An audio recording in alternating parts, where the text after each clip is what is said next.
എല്ലാവർക്കും വിജീസ് കിച്ചൻ്റെ പുതിയൊരു വീഡിയോയിലേക്ക് സ്വാഗതം. ഞാൻ നിങ്ങളുടെ സ്വന്തം ഈ ചേച്ചി. എൻ്റെ പ്രിയപ്പെട്ടവരത്തിൽ സുഖമായിട്ടിരിക്കുന്നു. ദൈവം സഹായിച്ച് ഇവിടെ സുഖമായിട്ടൊക്കെ ഇരിക്കുന്നു. ഇന്നൊരു ദിവസം ദൈവം നമുക്ക് താഴ്മ തന്നതിന് ദൈവത്തിന് നന്ദി പറയാം. അപ്പോൾ ഇന്നത്തെ വീഡിയോ കണ്ടോ? കാണാത്തവരുണ്ടെങ്കിൽ ഒന്ന് കണ്ട് ഇഷ്ടപ്പെടുകയാണെങ്കിൽ ലൈക്ക് ചെയ്യണം. നിങ്ങളുടെ അഭിപ്രായം കമൻറ്റിൽ കൂടെ അറിയിക്കണേ. അതുപോലെ ഇന്നത്തെ വീഡിയോ എന്ന് പറയുന്നത് നല്ല അടിപൊളി ഒരു റെസിപ്പിയാണ്. നിങ്ങൾ ചെയ്തിട്ട് നിങ്ങൾക്ക് ഇഷ്ടപ്പെടുകയാണെങ്കിൽ നിങ്ങൾ അത് മറ്റുള്ളവർക്ക് ഷെയർ ചെയ്യണം. ഫ്രണ്ട്സിനും റിലേറ്റീവിനൊക്കെ ഒന്ന് ഷെയർ ചെയ്ത് കൊടുക്കണം. അത് എനിക്കൊരു ഉപകാരമാകും, അവർക്കും ഒരു ഉപകാരമാകും. പിന്നെന്താ, ഈസ്റ്ററിന് താല്പര്യമുള്ളവരൊക്കെ ഉണ്ടാക്കി നോക്കുക. അടിപൊളി ടേസ്റ്റ് ആയിരുന്നു കേട്ടോ. ഞാൻ നല്ലതെന്ന് പറയും, കൊള്ളാത്തതെന്ന് പോലെ പറയും. പക്ഷേ നല്ല ടേസ്റ്റായിരുന്നു. പിന്നെന്താ, അതായത് നാളെ എന്ന് പറഞ്ഞാൽ ഇന്ന് ഞാൻ ഇൻട്രോ എടുക്കുന്ന തലേന്നല്ലേ. അപ്പോൾ ബുധനാഴ്ച തൊട്ട് പ്രീസമ്മോന് എക്സാം തുടങ്ങുക. എല്ലാവരും പ്രാർത്ഥിക്കണം കേട്ടോ. 9-ാം തീയതി വരെ ഉള്ളു. പക്ഷേ ഞങ്ങൾക്ക് നേരത്തെ നാട്ടിൽ പോയിരുന്നു. അപ്പോൾ ഈ പോൾമോൻ്റെ ഈ CET-യുടെ എക്സാമിൻ്റെ ഇതുകൊണ്ട് അതെന്നാ ഏപ്രിൽ 27-നകം നടക്കുമെന്നുള്ള ഇതിലാണ് നമ്മൾ ടിക്കറ്റ് ഇങ്ങനെ എടുത്തേക്കുന്നത്. പിന്നെ എല്ലാം ഇനി ദൈവത്തിൻ്റെ കരങ്ങളിൽ എപ്പോഴാണെന്നും മനസ്സിലാവുന്നില്ല. പിന്നെ ഇനി നമുക്ക് ഇന്നത്തെ വീഡിയോയിലോട്ട് പോകാം. പിന്നെന്താ ഞാൻ ഇന്ന് അനുവിനെ വിളിച്ചേട്ടോ. അപ്പം അവളെന്നോട് ഈ ചില സമയത്ത് ഭയങ്കര കള്ളം പറയാം. അതാണ് എനിക്ക് ഇഷ്ടപ്പെടാത്തത്. എൻ്റെ അടുത്ത് ആദ്യം ഇവൾ മുനിസിപ്പാലിറ്റിയിലായിരുന്നു പോയത്. അപ്പോൾ എൻ്റെ അടുത്ത് മുനിസിപ്പാലിറ്റി പോയിട്ട് അവൾക്ക് എന്തോ ടെസ്റ്റ് ചെയ്തിട്ട് അവർ തന്നെ പറഞ്ഞു ഇവിടുത്തെ ടെസ്റ്റ് ആയിരിക്കത്തില്ല, നിങ്ങളൊന്ന് വെളിയിലൂടെ പോയി ഒന്ന് ടെസ്റ്റ് ചെയ്താൽ എന്ന് പറഞ്ഞു. അപ്പോൾ 2 റിപ്പോർട്ട് ഇങ്ങനെ വന്നോണ്ടേ അവൾ എൻ്റെ അടുത്ത് പറഞ്ഞു, ആൻറ്റി ഞാൻ ഇനി അവിടെ പോകുന്നില്ല, അതായതാന്ന് പറഞ്ഞ് ഇവിടെ അടുത്തൊരിടത്ത് പോയി. അപ്പോൾ അവരോട് ചോദിച്ചോണ്ടേ അവർ പറഞ്ഞ് 25-35 ആവും ഒരു ഡെലിവറിക്ക് ഇത്ര ആവുമെന്ന് പറഞ്ഞു. അപ്പോൾ നമ്മുടെ അടുത്താണ്. അപ്പം ഞാൻ അന്നേരം റേച്ചാൻ്റെ അടുത്ത് സൺഡേ പറയുകയും ചെയ്തു, റേച്ച അടുത്തല്ലേ, നമുക്കൊന്ന് പോയി കൊച്ചിനെ കണ്ടിട്ട് വരാമെന്ന്. അപ്പോൾ റേച്ചാൻ അന്നേരം വണ്ടി ശരിയാക്കാനായിട്ട് പോയി. റേച്ചാൻ വണ്ടി ശരിയാക്കാൻ പോയിട്ട് 11 മണിയാകാറായപ്പോഴാണ് വന്നത്. അപ്പോൾ എനിക്ക് പോകാൻ പറ്റിയില്ല. അപ്പോൾ ഇന്നിപ്പോൾ ഞാൻ അവളോട് ചോദിച്ചു. അവൾ പറഞ്ഞ് 3 ദിവസത്തിനകം ഡിസ്ചാർജ് ആവുമെന്ന് എന്നോട് പറഞ്ഞു. അപ്പം അവൾക്ക് ആക്ച്വലി അവൾക്ക് 7-ാം തീയതി ആകുമ്പോഴാണ് 1 മാസം ആവുന്നത്. ഞാൻ പേയ്മെൻറ്റും കൊടുത്തില്ല. ഇപ്പോൾ അവൾക്ക് ആവശ്യമായിട്ടിരിക്കുന്നുണ്ടേ. പിന്നെ അവൾ എൻ്റെ കയ്യിൽ നിന്ന് 1,500 രൂപ കടം വാങ്ങിച്ചായിരുന്നു. അപ്പം ഇങ്ങനെ ഒരു സിറ്റുവേഷൻ ഇരിക്കുന്നുണ്ടേ ഞാൻ പറഞ്ഞടി നിനക്കിങ്ങനെ അതിനെ ഞാൻ വിളിച്ചത്. ഞാൻ ചിന്തിച്ച് 3 ദിവസമായാലും ഡിസ്ചാർജ് ആയല്ലോ എന്ന്. അല്ലെങ്കിൽ അന്ന് അതുകൂടെ ഇച്ചിരി പൈസ നമ്മൾ കൊടുക്കാമെന്നുള്ള ഇതിലാണ് പോയത്. അപ്പോൾ വിളിച്ച് ചോദിച്ചോണ്ട് അവർ, ആൻറ്റി ഞാൻ പറഞ്ഞു എന്തായാലും ഡിസ്ചാർജ് ആകുമെന്ന് ചോദിച്ചാൽ പറഞ്ഞു ഇല്ല, ഡിസ്ചാർജ് ആയില്ല. ഇങ്ങനെ ഈ കുഞ്ഞുങ്ങൾക്കൊക്കെ എല്ലാ പിള്ളേർക്കും ഉള്ള ഒരു 3-4 ദിവസം കഴിയുമ്പോൾ ഒരു കളർ ചേഞ്ച്, മഞ്ഞപ്പിത്തത്തിൻ്റെ ഇതുപോലെ അവർ ടെസ്റ്റ് ചെയ്യുമല്ലോ. അതെല്ലാം എൻ്റെ പോൾമോനും എല്ലാവർക്കും ഉണ്ടായിരുന്നു. പിന്നെ അവർ ഫോട്ടോതെറാപ്പിൽ വെക്കും, അങ്ങനെയൊക്കെയായിരുന്നു. അപ്പോൾ ഇവളും പറഞ്ഞ 3 ദിവസം കഴിഞ്ഞ് അവർ കൊച്ചിൻ്റെ ബ്ലഡ് ടെസ്റ്റ് ചെയ്തിട്ട് ഇവിടുത്തെ. ഞാൻ പറഞ്ഞു എടീ നിൻ്റെ സിറ്റുവേഷൻ നീ പറയാഞ്ഞ എന്താ, എത്ര രൂപയാവും എന്നൊക്കെ. അപ്പോൾ അവൾ പറയുന്നു, ആൻറ്റി ഞാൻ പറഞ്ഞു നീ മുനിസിപ്പാലിറ്റിയിൽ നീ ഞാൻ മിക്കവാറും ഇവള് പറയും ഞാൻ ഹോസ്പിറ്റലിൽ പോയി. എൻ്റെ ചിന്ത ഇവള് ഇവിടെ പോന്നേന്നാ. അപ്പോൾ ഞാൻ പറഞ്ഞു നീ എന്ന് പോയി മുനിസിപ്പാലിറ്റിയിൽ? ഞാൻ പറഞ്ഞു അവരങ്ങനെ എടുത്തോ നിന്നെ അവിടെ? ഞാൻ ഇവിടെ വരുമായിരുന്നു ആൻറ്റി, ഇടയ്ക്ക് ഇവിടെ കാണിക്കുമായിരുന്നു, അവിടെ ആർക്കറിയാം എന്തുവാന്ന്. അപ്പം ഞാൻ ഇങ്ങനെ പറഞ്ഞ് അന്നേരം പറഞ്ഞു, ആൻറ്റി ഇവിടെ ബില്ലില്ലെങ്കിലും അവർ മെഡിസിൻ ഇങ്ങനെ പുറത്തുനിന്ന് എഴുതി തരുന്നുണ്ട്, അത് നല്ലൊരു ഇതാവുന്നുണ്ടെന്ന് പറഞ്ഞു. ഞാൻ പറഞ്ഞ ഒരു കാര്യം ചെയ്യും, നിനക്ക് ഇങ്ങനെ പൈസ നിൻ്റെ പേയ്മെൻറ്റ് ഇങ്ങനെ ഇരിക്കുമല്ലേ. അന്നേരം അവൾ പറഞ്ഞു, ആൻറ്റി ഞാൻ 7-ാം തീയതി അല്ലേ എനിക്ക് തരേണ്ടത്. ഞാൻ പറഞ്ഞു അതൊന്നും നീ ഇപ്പം കാര്യമാക്കണ്ട, ഞാൻ എന്തോ ചെയ്യണം. അവൾ പറയുന്നത് ഗൂഗിൾ പേ ചെയ്യാൻ. അപ്പം ഞാൻ പറഞ്ഞു നീ എൻ്റെ നിന്ന് എക്സ്ട്രാ വാങ്ങിച്ചതൊന്നും ഞാൻ കട്ട് ചെയ്യുന്നില്ല, ഫുൾ പേയ്മെൻറ്റും തരുന്നുണ്ട്, പിന്നെ ഇച്ചിരി പൈസയും കൂടി ഇടുന്നുണ്ടെന്ന് പറഞ്ഞു ഞാൻ. താങ്ക് യു ആൻറ്റി എന്ന് പറഞ്ഞു. നമ്മുടെ കയ്യിലിപ്പം ഒത്തിരി ഒന്നും ഹെൽപ്പ് ചെയ്യാലോ, ഉള്ളതുപോലെ ഒന്ന് ഹെൽപ്പ് ചെയ്യുക. ഇത്രയും നാൾ നമ്മുടെ കൂടെ ഇവിടെ വന്ന് ചെയ്തതല്ലേ. അപ്പോൾ അതിനാ വിളിച്ചത്. ഞാൻ അവളോട് എന്നും പറയും, എടി നീ കള്ളം പറയുന്നത് എനിക്കിഷ്ടമാണ്, നീ ഉള്ളതുപോലെ എൻ്റെ അടുത്ത് പറഞ്ഞാൽ മതി. ചിലപ്പോൾ ഈ താമസിച്ചൊക്കെ വരുമ്പോഴേ പല കള്ളം പറയും, അവസാനം അത് സത്യത്തിൽ തന്നെ പറയേണ്ടി വരും. അത് ഞാൻ എടി പല നാൾ കക്കുന്ന കള്ളനെ ഒരു നാൾ പിടിക്കാൻ പറയാം. നീ എന്തിനാ ഇങ്ങനെ ഉള്ളതുപോലെ പറഞ്ഞാൽ പിന്നെ കുഴപ്പമില്ലല്ലേ. അല്ലെങ്കിൽ ഒരു കള്ളത്തിന്മേൽ ഇങ്ങനെ ഓരോന്ന് പറയണ്ടേ. അങ്ങനെ ഒരു സംഭവം. പക്ഷേ നമുക്ക് അവളുടെ അടുത്ത് ഫ്രീ ആയിട്ട് സംസാരിച്ച് ചെയ്യാനൊക്കെ ഒരു ഇതുണ്ട്, അങ്ങനൊരു സ്വഭാവമുണ്ട്. അവളിങ്ങനെ ഇരിക്കുന്നെങ്കിൽ അവളുടെ മിടുക്കുകൊണ്ട് അവൾ ജീവിച്ചു പോകുന്നത്. അതൊരു നല്ല ഒരു കാര്യമാണ്. ഇത്തിരി തൻ്റെ ഇടമുണ്ട്. തൻ്റെ ഇടം ഇല്ലാതെ നമുക്ക് ജീവിക്കാൻ പറ്റത്തില്ല. ഒരുത്തൻ ഇട്ടിട്ട് പോയി ഇവനാണേലും ഇങ്ങനെ കുടിച്ചു കഴിഞ്ഞാൽ ഒരു ഉത്തരവാദിത്വം ഇല്ലാതെ ജീവിച്ചാൽ എന്തോ ചെയ്യും? ഓക്കെ, ഇനി നമുക്ക് വീഡിയോയിലോട്ട് പോകാം കേട്ടോ. ഇപ്പം ഞാനിവിടെ ഒരു 7-8 പച്ചമുളക്, കുറച്ച് മല്ലിയിലയും കുറച്ച് പുതിനയിലയും ഇതിൻ്റെ അകത്തിട്ട് നമുക്ക് ജസ്റ്റ് ഒന്ന് ചതച്ചെടുക്കുന്നതെന്ന് വെച്ചാൽ ഒരു പൾസ്. ഇപ്പം നിങ്ങളുടെ കയ്യിൽ ഇഞ്ചി വെളുത്തുള്ളി പേസ്റ്റ് ഇല്ലെങ്കിൽ അതുകൂടൊന്ന് ഇതിൻ്റെ അകത്തൊട്ടൊന്ന് ക്രഷ് ചെയ്യാം. ഞാനിപ്പം ഇഞ്ചിയും വെളുത്തുള്ളിയും സെപ്പറേറ്റാണ് ഒന്ന് ക്രഷ് ചെയ്ത് വെച്ചേ. അല്ലെങ്കിൽ ഈ ചെയ്യുന്നത് പോലെ ചെയ്താലും മതി. ആദ്യം ഞാൻ പച്ചമുളക് ഒന്ന് പൊട്ടിച്ച് ഒന്ന് പൾസ് ചെയ്ത് അത് കഴിഞ്ഞിട്ടാണ് ഞാൻ മല്ലിയിലയും, അത് പെട്ടെന്നങ്ങാവുമല്ലേ, മല്ലിയിലയും പുതിനയിലയും ഇട്ടൊന്ന് പൾസ് ചെയ്തത്. ഇതിപ്പം 1 കിലോ ബീഫുണ്ട്. അപ്പം ബീഫ് ബിരിയാണിക്ക് ബീഫ് ഇച്ചിരി വലിയ പീസായിരിക്കണേ. പക്ഷെ ഞാൻ ഇത്രയും വലിയ പീസായിട്ട് കണ്ടിച്ചെങ്കിലും ഇവിടുത്തെയൊക്കെ ബീഫ് ആകുമ്പം ഇച്ചിരി വെള്ളം കൂടുതലായതുകൊണ്ട് അത് ഇച്ചിരി കൂടെ അങ്ങ് ചുരുങ്ങും, കാണാനേ കാണത്തില്ല. പക്ഷെ നാട്ടിലത്തെയൊക്കെ ബീഫാണെങ്കിൽ ഇത്രയും വലിയ പീസ് മതി. പക്ഷെ കുറച്ചുകൂടെ വലിയ പീസായിട്ട് കണ്ടിക്കായിരുന്നു. അപ്പം ഞാൻ ഇതൊന്ന് മാരിനേറ്റ് ചെയ്ത് വെക്കുക. ഞാനിപ്പം വേറെ പാത്രത്തിൽ മാരിനേറ്റ് ചെയ്യുന്നില്ല. എന്തിനാ വേറെ പാത്രത്തിലൂടെ മസാല ആവുന്നതെന്ന് പറഞ്ഞ് ഞാൻ കുക്കറി വേവിക്കണമല്ലേ, കുക്കറിൽ തന്നെ ഞാനങ്ങ് മാരിനേറ്റ് ചെയ്ത് ഒരു അരമണിക്കൂർ വെക്കുക. ഞാൻ ഇതിലേക്ക് 1 ടീസ്പൂൺ മഞ്ഞൾപ്പൊടി, 2 ടേബിൾ സ്പൂൺ കാശ്മീരി മുളക് പൊടി. ഇപ്പോൾ ഇതൊരു ഇച്ചിരി സ്പൈസി ആയിട്ടാണ് ഞാനിത് ഉണ്ടാക്കിയത്. നിങ്ങൾക്ക് ഇത്രയും എരിവൊന്നും വേണ്ടെങ്കിൽ അതനുസരിച്ച് മുളക് പൊടി ചേർത്താൽ മതി. കാശ്മീരിക്കൊന്നും മുളക് പൊടിയില്ല. ഇതിന് എരിവ് വന്നത് ഞാൻ ഇപ്പോൾ ചതച്ച പച്ചമുളകൊക്കെ ഉണ്ടല്ലേ, അതൊക്കെ ഇച്ചിരി എരിവുള്ളതാണ്. നമ്മൾ ആ ചതച്ചതിൽ നിന്ന് 1 ടേബിൾ സ്പൂൺ ഈ പച്ചമുളകും പുതിനയിലയും മല്ലിയിലയും ഉണ്ടല്ലേ, അതും 1 ടേബിൾ സ്പൂൺ ഇട്ട് 1 ടേബിൾ സ്പൂൺ ഇഞ്ചി വെളുത്തുള്ളി പേസ്റ്റും ആവശ്യത്തിനുള്ള ഉപ്പും ഒരു വലിയ നാരങ്ങയുടെ അരമുറി, ചെറുതാണെങ്കിൽ 1 ചേർക്കണേ. അപ്പോൾ ഇതിൻ്റെ അകത്ത് അരിയൊക്കെ ഞാൻ എടുത്തങ്ങ് മാറ്റിയായിരുന്നു. ഒരരി അത് വീണ് അതിങ്ങെടുത്ത് മാറ്റിയിട്ടുണ്ട്. ഇതിലേക്കൊരു 1 ടീസ്പൂൺ ഗരം മസാല, 1 ടീസ്പൂണിൽ 1/2 ടീസ്പൂൺ ഗരം മസാലയും 1/2 ടീസ്പൂൺ കുരുമുളക് പൊടിയും കൂടെ ചേർത്തിട്ടുണ്ട്. എന്നിട്ട് നമുക്ക് ഇത് കൈ കൊണ്ട് നന്നായി ഒന്ന് മിക്സ് ചെയ്തിട്ട് അരമണിക്കൂറോടൊട്ടൊന്ന് മാറ്റി വയ്ക്കാം. ഞാൻ ഈ ചെയ്ത സെയിം മെഷർമെൻറ്റിൽ മസാലകൾ എടുക്കുകയാണെങ്കിൽ ഒരു സ്വല്പം, ഒത്തിരി എരിവില്ല, ഒരു ഇച്ചിരി സാധാരണ എരിവൊക്കെ ഇച്ചിരി കൂട്ടുന്നവർക്കാണെങ്കിൽ, ഒട്ടും എരിവ് കൂട്ടാൻ പറ്റാത്തവരാണെങ്കിൽ ഇത്രയും എരിവിൻ്റെ ആയിട്ടുള്ള ഇപ്പോൾ കുരുമുളക് പൊടിയൊക്കെ ഞാൻ എടുത്തെങ്കിൽ 1 കിലോയുടെ അളവിൻ്റെ കണക്കാണ് ഞാൻ ഈ പറയുന്നത്.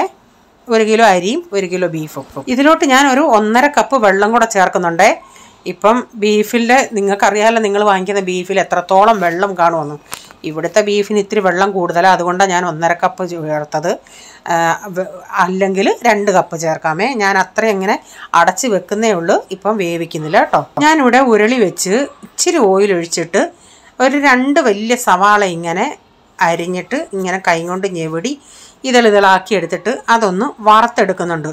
ഇപ്പം നിങ്ങൾക്ക് ഇതിനേക്കാൾ കൂടുതൽ എണ്ണ ഒഴിച്ച് നന്നായിട്ട് ഡീപ് ഫ്രൈ ചെയ്തെടുക്കണമെങ്കിൽ അങ്ങനെ എടുക്കാം. ഞാൻ ഇത്രയും എണ്ണ ഒഴിച്ചിട്ട് അതിലിങ്ങനെ പരാപരം കിടക്കത്തേ ഉള്ളൂ. ഞാനത് ആദ്യം ഒന്നും ഇളക്കുന്നില്ല, ഒന്ന് ഒതുക്കി എല്ലാം കൂടെ ആ ഓയിലിൻ്റെ മണ്ടയിലോട്ട് ഇട്ടിട്ട് കുറച്ച് കഴിഞ്ഞിട്ട് ഞാനൊന്ന് ഇളക്കുന്നുള്ള. സവാളയ്ക്ക് ഇച്ചിരി ഒന്ന് വാടിയതിന് ശേഷം ഹൈ ഫ്ലെയിമിൽ അവിടെ ഇട്ടേക്കുക കേട്ടോ. അപ്പം നമ്മൾ മസാല പുരട്ടി വെച്ചിട്ട് അരമണിക്കൂറായി ഞാൻ കുക്കറൊന്ന് വേവിക്കാനായിട്ട് അടപ്പത്തോട്ട് വെക്കുന്നുണ്ട്. നന്നായിട്ട് ബീഫ് വേവണം, അപ്പോൾ അതനുസരിച്ച് വിസിലടിച്ചെടുക്കണേ. അപ്പം ഞാൻ ഇച്ചിരി നേരം കഴിഞ്ഞോണ്ടേ ഉള്ളിയൊക്കെ ഒന്ന് ഇളക്കി കൊടുത്തിട്ടുണ്ട്. ഇപ്പം എന്താണ്ട് ഇതൊന്നൊരു ബ്രൗൺ കളർ പോലായി. ഇനി തീ ഏറ്റവും കുറച്ചിട്ടേക്കണം, കാരണം അത് ഇത്രയും കളറായിട്ട് തീ കൂട്ടിക്കിടക്കുകയാണെങ്കിൽ നമ്മൾ ഈ കോരുന്ന നേരം കൊണ്ട് ബാക്കിയുള്ളത് കരിഞ്ഞു പോകും. അപ്പം ഞാൻ അതെല്ലാം ഒന്ന് കോരിയെടുക്കട്ടെ. ഉള്ളി ഇങ്ങനെ കോരി ഇതിൽ നിന്ന് കുറച്ച് ഓയിൽ ഞാൻ എടുത്ത് മാറ്റിയിട്ടുണ്ട്. ഇതിലേക്ക് 1 ടീസ്പൂൺ ഷാജീര, ചതച്ച 2 ഏലക്ക, 1 ജാതിപത്രി, 2 ബേ ലീഫ്, 2-3 പട്ട, 5 ഗ്രാമ്പു. ഇത് പൊട്ടി വന്നോണ്ടേ ഇതിലേക്കൊരു 7 സവാള മീഡിയം സൈസിൽ. അപ്പോൾ ഇത്രയും ഈ 7 സവാള ഇട്ടുണ്ടേ നല്ല ഗ്രേവിയൊക്കെ നമുക്കുണ്ടായിരുന്നു. മസാലയായിട്ടുണ്ടായിരുന്നു. കുറച്ച് ചേർക്കുവാണെങ്കിൽ അത്രയും കിട്ടത്തില്ല. പിന്നെ നിങ്ങളുടെ ഓരോരുത്തരുടെയും താല്പര്യത്തിനനുസരിച്ച് ചേർത്തോ. ഞാൻ ചെയ്ത രീതിയായി കാണിച്ചത് 7 എണ്ണം ചേർത്തപ്പോഴാണ് എനിക്ക് പെർഫെക്റ്റ് ആയിട്ടെല്ലാം റെഡിയായിട്ട് കിട്ടിയത്. അതിലേക്ക് ഒരു ഇച്ചിരി ഉപ്പും ചേർത്ത് 1 ടേബിൾ സ്പൂൺ ഇഞ്ചി വെളുത്തുള്ളി പേസ്റ്റ് കൂടെ ചേർത്തിട്ടുണ്ട്. പിന്നെ നമ്മൾ മിക്സിയിൽ ചതച്ച പുതിനയിലയും പച്ചമുളകും മല്ലിയിലയും കൂടെ അത് മൊത്തത്തിൽ ഞാനങ്ങ് ഇതിലേക്ക് ഇട്ട് കൊടുക്കുന്നുണ്ട്. ഇതെല്ലാം കൂടെ നന്നായി നമുക്കിതൊന്ന് വഴറ്റിയെടുക്കാം. ഇച്ചിരി നേരം ഒന്ന് അടച്ചു കൊടുത്താലും കുഴപ്പമില്ല കേട്ടോ.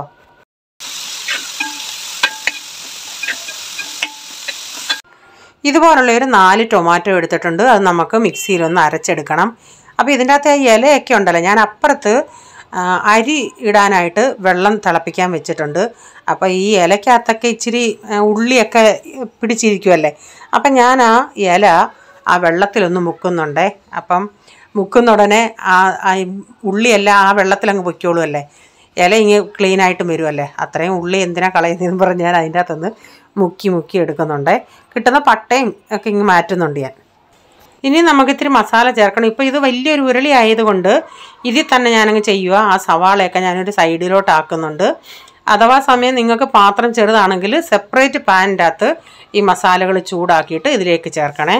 ഞാനൊരു 1/2 ടീസ്പൂൺ മഞ്ഞൾപ്പൊടി, 2.5 ടേബിൾ സ്പൂൺ മല്ലിപ്പൊടി, 2.5 ടേബിൾ സ്പൂൺ കാശ്മീരി മുളക് പൊടി. നിങ്ങളിപ്പോൾ കാശ്മീരി അല്ല സാധാ മുളക് പൊടിയാണെങ്കിൽ ഇത്രയും ചേർക്കരുത്, അതിന് നല്ല എരിവായിരിക്കും. ഈ കാശ്മീരി മുളക് പൊടിക്ക് ഒട്ടും അങ്ങനെ എരിവില്ല കേട്ടോ. എന്നിട്ട് ഞാനിവിടെ 1.5 ടേബിൾ സ്പൂൺ ബിരിയാണി മസാല ചേർക്കുന്നുണ്ട്. അത് കൂടാതെ ഞാനൊരു 1/2 ടീസ്പൂൺ ഗരം മസാലയും ചേർക്കുന്നുണ്ട്. നമ്മൾ മാരിനേറ്റ് ചെയ്തപ്പോഴും ഗരം മസാല ചേർത്ത്, ഞാൻ ഇതിലും ഗരം മസാല ചേർക്കുന്നുണ്ട്. അപ്പം നല്ലൊരു ടേസ്റ്റ് ഉണ്ടായിരുന്നു, നല്ലൊരു മണവും ബിരിയാണിയുടേതായ ഒരു മണവും ഇതുണ്ട്. അപ്പം ഞാൻ ഈ എവറസ്റ്റിൻ്റെ ബിരിയാണി മസാലയാണ് ചേർത്തത്. എന്നിട്ട് ഇതിൻ്റെ തീ ഏറ്റവും കുറച്ചിട്ടേക്കുക ഞാൻ. അപ്പം ഇതിൻ്റെയൊക്കെ പച്ചമണം പോകുന്നിടം വരെ ഒന്ന് നമുക്ക് മൂപ്പിച്ചെടുക്കാം. ഇതൊന്ന് ഈ മസാലകളെല്ലാം കൂടെ. മസാലയൊക്കെ മൂത്തിട്ടുണ്ട്. ഇതിലേക്ക് നമ്മൾ അരച്ച ടൊമാറ്റോ ചേർത്ത് കൊടുക്കാം. ഇനി ആ ടൊമാറ്റോയിലെ വെള്ളമൊക്കെ ഒന്ന് വറ്റി വരുന്നിടം വരെ, ആ വെള്ളത്തിൻ്റെ ഇതൊക്കെ ഒന്ന് വെള്ളമായി മാറുന്നിടം വരെ നമുക്കിതിൻ്റെ അകത്ത് ഇട്ടൊന്ന് മിക്സ് ചെയ്തെടുക്കാം. ഇതൊന്ന് ഇവിടെ ഞാൻ അരി വേവിക്കാൻ വെള്ളം വെച്ചായിരുന്നല്ലേ, അതിലേക്ക് 2 ബേ ലീഫ്, ഒരു വലിയ കഷ്ണം പട്ട, ജാതിപത്രി ഒരെണ്ണം, പിന്നെ 2 ഏലക്ക, ഇത് ഇത്ര ഇട്ടിട്ടുണ്ടേ. എന്നിട്ട് ഇതിലേക്ക് ഞാൻ 1 കിലോ ബീഫിന് 1 കിലോ റൈസാണ് ചേർത്തേക്കുന്നത്. റൈസ് ഇതിൻ്റെ അകത്തോട്ട് കഴുകി ഇട്ട് കൊടുത്തിട്ടുണ്ട്. എന്നിട്ട് ആവശ്യത്തിനുള്ള ആ റൈസിനോടുള്ള ഉപ്പ് ഇട്ട് കൊടുക്കണേ. എന്നിട്ട് നന്നായി ഒന്ന് ഇളക്കി കൊടുത്തിട്ട് അതവിടെ നിന്ന് തിളച്ച് വരട്ടെ. തിളച്ചൊരു 3/4 വേവാവട്ടെ. ഞാനിപ്പോൾ ഇത് വാർക്കുമല്ല ചെയ്യുന്നത്, എനിക്ക് വലിയൊരു കിഴുത്തപാത്രമുണ്ട് ഈ വെള്ളം വാലാൻ വെക്കുന്നത്. അപ്പോൾ ഇതൊരു 3/4 പോലും വേവിക്കുന്നില്ല ഞാൻ, കാരണം അത് ചൂടിലിരുന്നും പിന്നെ ഇതാവും ഈ ബിരിയാണി റൈസൊക്കെ പെട്ടെന്ന് വേവും. അപ്പം ഞാൻ അതിൻ്റെ അകത്ത് ആ വെള്ളം ഇങ്ങനെ ജാലിപ്പാത്രത്തിലൊഴിച്ച് ചോറ് അതിൽ കോരി എടുക്കുമായിരുന്നു കേട്ടോ. പിന്നെ നമ്മൾ ബീഫ് ഇട്ടിട്ടും ഇച്ചിരി ഒന്ന് ചൂടാക്കുമല്ലേ, അതുകൊണ്ട് അതനുസരിച്ച് 3/4 വേവണ്ട കേട്ടോ. ഈ ബീഫ് ഇതിൻ്റെ അകത്ത് ഞാൻ ഉരുളൻകിഴങ്ങ് കൂടെ ചേർക്കുന്നുണ്ട്. അതുകൊണ്ടാണ് ഞാൻ ഈ ബീഫ് ഞാനൊരു 5-6 വിസിൽ അടിച്ചതിന് ശേഷം തീ ഓഫാക്കിയിട്ട് ഇതൊന്ന് നോക്കിയുണ്ടേ ബീഫ് വെന്തിട്ടില്ല. വീണ്ടും ഞാൻ 2 വിസിലോടെ അടിച്ച് ഇങ്ങനെ നമ്മൾ കൈ കൊണ്ട് ഇതാക്കുന്നുണ്ടേ അതുപോലെ വെന്തിരിക്കണം. അപ്പോൾ ഇത് നന്നായി വെന്തിട്ടുണ്ട്. ഞാൻ പറഞ്ഞില്ലേ ആദ്യം ഒരു 5-6 വിസിലടിച്ചപ്പം അത് വെന്തില്ല. വീണ്ടും ഞാൻ 2 വിസിലടിച്ചിട്ട് പ്രഷർ പോയിട്ട് ഇപ്പോൾ തുറന്ന് നോക്കിയോണ്ടേ അത് നന്നായി വെന്ത്. ഇനി ഞാൻ ഇതിലേക്ക് ഇങ്ങനെ ഇതുപോലെ വലിയ പീസാക്കി അരിഞ്ഞ് 2-3 ഉരുളൻകിഴങ്ങ് കൂടെ ചേർത്തിട്ടുണ്ട്. എന്നിട്ട് 1 വിസിലൂടെ അടിച്ചെടുക്കും. ഇപ്പോൾ ഉരുളൻകിഴങ്ങ് ചേർക്കണ്ട എങ്കിൽ ഈ പ്രൊസീജിയർ നിങ്ങൾ ചെയ്യേണ്ട, ബീഫ് നന്നായി വേവിച്ചെടുത്താൽ മതിയേ. അഥവാ വിസിൽ വരുവാണെങ്കിൽ കുറച്ച് പ്രഷർ അങ്ങ് തുറന്ന് വിട്ടേക്കണേ. കുറച്ച് നല്ല മൊത്തം പ്രഷർ തുറന്നിട്ട് ആ ഉരുളൻകിഴങ്ങ് കിടന്നാൽ മതി. അതായിരിക്കും കൺഫ്യൂഷൻ ഇല്ലാതെ നിങ്ങൾക്ക് ചെയ്യാൻ പറ്റുന്നത്. ഒരു വിസിൽ വന്നിട്ട് മൊത്തം പ്രഷർ അങ്ങ് തുറന്ന് വിട്ടിട്ട് അടച്ചിടുക. ഇതിനകത്ത് കുറച്ച് മല്ലിയിലയും പുതിനയിലയും. ഇത് വിസിൽ വരാൻ തുടങ്ങിയിട്ടുണ്ട്, ഞാനങ്ങ് ഓഫാക്കി. ഇപ്പം ഞാനിങ്ങനെ അടുത്ത് നിന്നത് കൊണ്ട് ആ വിസിൽ വരാറായെന്ന് എനിക്ക് മനസ്സിലായി. അതുകൊണ്ട് ഞാൻ വിസിൽ വരാറായണേ അതങ്ങ് ഓഫാക്കി. എന്നിട്ട് ആ പ്രഷർ അങ്ങ് തുറന്ന് വിടുക കേട്ടോ. അപ്പം നിങ്ങൾ എനിക്ക് കുറേ കൂടെ ടേസ്റ്റ് തോന്നി ഈ ഉരുളൻകിഴങ്ങ് കൂടെ അതിൽ ഇടുന്നത് കൊണ്ടാണ് കുറേ കൂടെ ടേസ്റ്റ് തോന്നിയത് കേട്ടോ.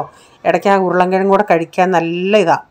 അപ്പോൾ ഞാൻ ഈ മസാലയൊക്കെ നമ്മുടെ വെന്ത് റെഡിയായി. അതിലേക്ക് ഈ ബീഫും ഈ ഉരുളൻകിഴങ്ങും കൂടി ഇട്ട് കൊടുത്തിട്ടുണ്ട്. അപ്പോൾ ഒരു ഇച്ചിരി കുക്കർ കഴുകി ഒരു സ്വല്പം വെള്ളം കൂടെ അതിലോട്ട് ഒഴിക്കുന്നുണ്ട്.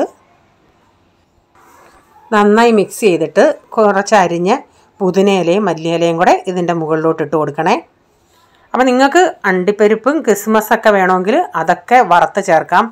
ഇവിടെ ഈ പിള്ളേർക്ക് ഇതൊന്നും ഇഷ്ടമല്ലാത്തതുകൊണ്ട് ഞാൻ എന്തോ ആണെങ്കിലും ഇച്ചിരി കിസ്മസ് ചേർത്തിട്ടുണ്ട്. ഇടയ്ക്ക് ഇച്ചിരി കടിക്കാൻ നല്ല ടേസ്റ്റാണ്, ഒരു മധുരം ഇച്ചിരി കിട്ടുമ്പോൾ. ഇപ്പോൾ തീ ഞാൻ ഏറ്റവും കുറച്ചിട്ടേക്കുക.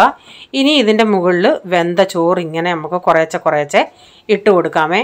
അപ്പം ഞാൻ ഇതിൻ്റെ ഇടയ്ക്ക് ഇച്ചിരി നെയ്യ് വേണമെങ്കിൽ ചേർക്കാമായിരുന്നു. ഞാൻ കുറച്ച് കഴിഞ്ഞ് ആ നെയ്യിൻ്റെ കാര്യം ഓർത്തത്. അപ്പം ഞാൻ ഇച്ചിരി ലെയറായിട്ട് ഇതൊന്ന് ഇടട്ടെ. ഇതിന് മുകളിലേക്ക് കുറച്ച് റൈസ് ഞാനിട്ടു. ഇതിന് മുകളിലേക്ക് വീണ്ടും ഇച്ചിരി മല്ലിയിലയും പുതിനയിലയും പിന്നെ നമ്മൾ വറുത്ത് വെച്ച സവാളയുണ്ടല്ലേ അതിൽ നിന്നൂടെ കുറച്ചിട്ട് കൊടുക്കുക. അണ്ടിപ്പരിപ്പും മുന്തിരിങ്ങയൊക്കെ നിങ്ങൾ വറുത്തിടുന്നുണ്ടെങ്കിൽ അതും ഇപ്പോൾ ഇങ്ങനെ ഇട്ട് കൊടുക്കാമേ. ആദ്യത്തെ ലെയർ ഇട്ട് കഴിഞ്ഞിട്ട് ഇച്ചിരി നെയ്യ് ഒഴിച്ച് കൊടുക്കേണ്ടതായിരുന്നു, ഞാൻ മറന്നു പോയതാ.